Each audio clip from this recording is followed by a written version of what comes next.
Hey, thank you for joining me on my back porch today. This is Nancy from Our Sidetrack Life. Today I'm so excited to bring you some ideas that are non-tech related. These are ideas that are going to be fun, that they can either do on their own, some you can do with family as a family, and it's just going to be great for those times when you need something to beat boredom.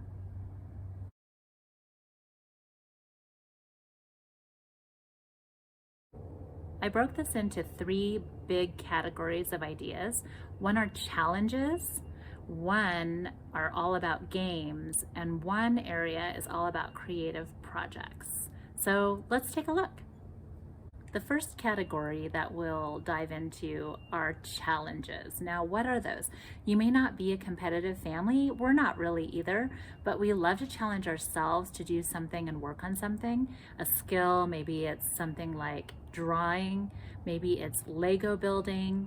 You can either do it individually or as a family, as like teams. Maybe you have a challenge to build the tallest Lego tower in a time frame, just making it fun. I love health challenges. Every January as a family, we do a health challenge. And that is just something that we put together based on the kids' needs, desires, things they like to do. It could be anything. It doesn't have to be a 5K that you're training for, although that would be really cool. It doesn't have to be like, how many jumping jacks can you do? Although that's something we incorporate. It can also be things like getting a lot of hours of sleep. Maybe that's a challenge. You can incorporate better eating into that health challenge. You can incorporate fun things like, I don't know, did you ever see any Noodle Olympics where they use pool noodles and you make different obstacles? You can do obstacle course challenges. Anything that challenges your body and your health are so fun. Baking challenges are another great idea. Maybe you have some kids that love to bake, love dessert. That's a great way to get them thinking about, ooh, what can I make that's healthy but still yummy to eat and still sweet? And then if they love to bake, you get them cooking, and that can maybe help you in the future too. Treasure hunts are always a favorite in our family, and we love to do them. We did one for Halloween that was really successful because we weren't trick-or-treating this year. So we did a Halloween candy treasure hunt where we wrote down clues that rhymed. So fun, not only for the parents who put the clues together, but so great for the kids. They did it with a flashlight at night. So any of these kinds of challenges, super fun, non-tech related, super easy and cheap to do.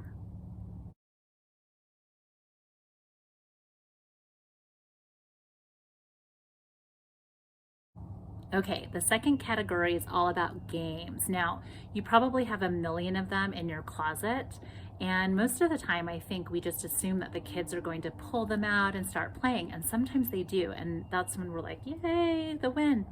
Other times you have to, as parents, be involved or get them involved, get them started.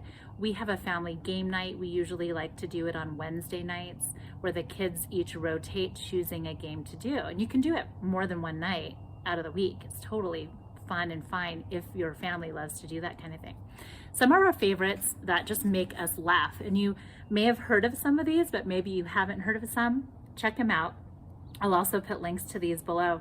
Okay, we laugh so hard with Twister. Now this may not work for every age group, but it is hilarious with this age group. I have a 9-year-old and a 12-year-old, and they just roll, and they have so much fun doing Twister. They actually get us involved too, and it's hilarious because Dad and Arlo and I can barely move. Anyway, we love also one you've probably heard of is Apples to Apples. Super fun for when they're a little older and they can read. It really helps them to understand and learn about new concepts and words. Okay, Jenga, another big one. Now I want to put a little twist on Jenga though. So Jenga is so fun in and of itself, but it's even more fun when it's jumbo, right? Have you ever seen those? And you can actually make those. And this is a great family project to make together. You can have the older kids helping to saw, you can have the younger kids helping to sand or paint the shellac type stuff on it. Anyway, And it's super great because it's just this big thing. Who doesn't like big things, right? But the other thing that we like to do with Jenga is on each little block, you can put like a challenge, or maybe you could use it for gratitude too, for a gratitude project. You can put like, who are you grateful for? Or what food is your favorite? Or, you know, little topics, table topics kind of, where once you pull out that block, you have to answer the question. Super fun twist on Jenga. Okay, another one, you might not have heard of this one. It's called Suspend, and I'm going to put a picture, a little clip, video clip here of it, because we love playing it.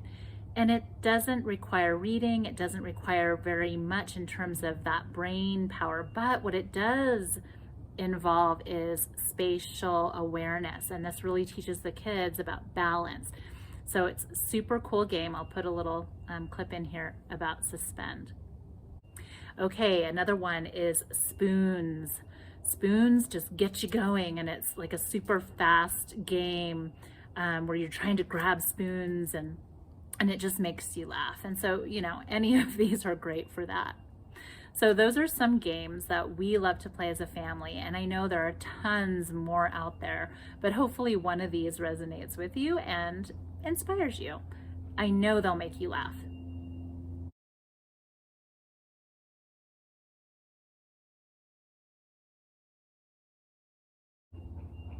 Our last category is under the creative umbrella, creative projects. Boy, these can be so many, but these are good things to have just sitting there on the side, maybe in the living room in a basket, waiting for the kiddo so that when they do get bored, they can just go to that basket, go to the shelf, go to their particular bin, and pull this project out. It could be, you know, drawing, anything artistic, painting, it could be knitting. Maybe they try to learn how to crochet or knit, which is actually such a good brain integration activity for kids. You can learn it with them. Oh, the dog. Come here, Chewy. Oh, you're so sweet. Anyway, I have to show you, Mommy, it's so cute. This is Chewy. This is our dog. He's our rescue doggy. He says hi. You might hear him breathing in the background. And sorry about the construction noise. We do have a little bit of construction going on right now. Okay, any project that's kind of self-contained, of course you have, any new skill, you have to learn it with the kiddo and kind of teach them up, or have them watch an OutSchool. I know that's tech, but to learn how to do something, OutSchool or a different teacher, a different instructor taking them to a class would be great if you can do that. So if not, there's plenty of resources online and plenty of free resources on YouTube too. So once you get that project, I love knitting projects. I love painting projects. Woodworking projects are great too. There are these kits, and I'm going to link a lot of the things that I'm talking about below, but these little kits for woodworking, they include gloves that protect the kids' hands from the sharp knives. Now, you have to, you know, some of these you have to really think about what's age appropriate, but crochet can be easily done with kids as young as, you know, 3rd grade, 2nd grade, knitting even younger at times, as long as you're going slow and not expecting a lot of rows. All of these things too, the great thing about creative gifts is, or creative projects, are that they can be gifts. You can be creating something, say over Thanksgiving break or over spring break, for a birthday or Christmas. And what a great thing for them to focus on. Will definitely help you with ideas for beating boredom. Okay, some of the other fun things we love to do for Christmas gifts, or any kind of gifts, are little kits that come in jars. It can be like, we've done cookie kits, baking, where you put all the ingredients and you layer it into the jar and you put a nice little label on it. And we've done hot cocoa kits, which are super easy for the kids to be involved in and make themselves. Now remember, you always have to do that, you know, clean your hands, wash your hands if you're doing any of the food stuff. But even an easier one are to use essential oils and like bath salts to create a little kit that's for relaxation kit, and that could include bath salts with essential oils in them, and that's something that is a wonderful gift, especially for teachers. Oh my gosh, they love that one. Let's see. Oh, family art projects. This is super, super sweet, and I'll put a picture in of this because this is really a neat piece that has become a big focal point for one of my friends' houses. And what they did was they took a huge canvas and they partitioned each part of the canvas into a grid, maybe 4x4 or 5x5 grid, using painter's tape. Each member of the family got to paint a heart in that square, in one square or two squares, depending on how many people you have in your family. It can be a great one for family reunions when we get to that again, because of course this video is being filmed during pandemic, but you could do it also as a virtual, which is so cool as well. And I've seen people do this, although that's more tech, but you can even send the piece of paper to different family members where they can add a heart. There's really creative ideas to think about around this kind of a project. So that's another one that is super sweet. Of course, anyone who knows how to quilt, each person can quilt a square. You can coordinate that across a big area. You don't have to all be together to do that project. We've actually made no-sew fleece blankets as well. And those you can give as gifts, or like we do with our family, you can make them for the local animal shelter as part of a gratitude project. And we actually have a video on that, so I'll link that below. Oh my goodness, I almost forgot to mention this creative project. I have to show you. So this is just a rock, and I know that you've seen those rock projects with inspirational quotes. Those are so sweet. My kids wanted to do one for Easter that was a little bigger and a little bit more realistic. And so there's some really neat little tutorials and ideas on Pinterest. This is a rabbit that my older son painted, and you know what we do with it? It goes in our garden. Right now it's sitting on our porch because the garden has been set to bed, but we love looking at that sweet little face.